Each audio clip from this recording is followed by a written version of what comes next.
Hi, I'm Sarah Sedwick. Welcome to Introduction to Oil Painting. I'm so glad you're joining me for this workshop. We're going to have a lot of fun.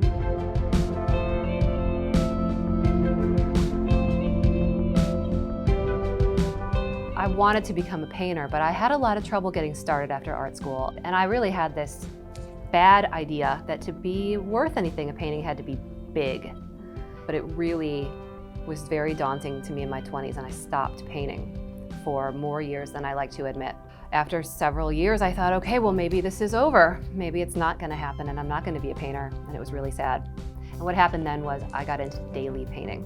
And I dove into that and the idea that my inspiration could be as simple as something I saw on my kitchen counter that morning.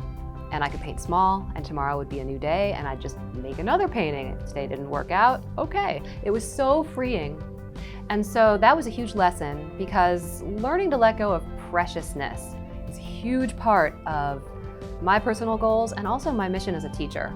I am so happy when I'm teaching.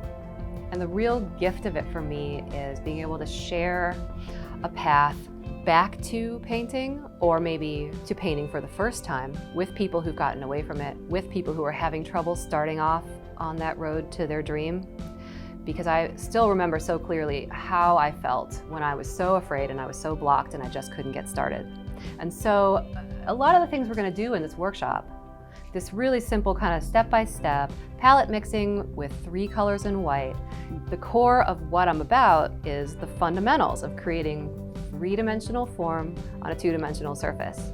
Because I like to paint loosely, but at the heart of it, my work's about realism. And I really am kind of a stickler for working from life. We can paint from photos. It's also awesome to practice working from life. And in this workshop, I'm going to be offering a lot of tips on how to get a simple setup in your home, whether your studio is a dedicated room or your dining room table like mine was for several years when I started off painting again. The barrier to entry is really low. You need a few simple things. We're going to go over them in detail. We're going to give you a supply list where you can go and find all these things. And it doesn't take much to set up and get started. Chances are, if you've got some art supplies already hanging around, you have half or more of what you need to get started with this workshop. Whether you have never opened a tube of paint before or are an experienced painter looking for a reset button, I am so glad you're here. I hope you enjoy it.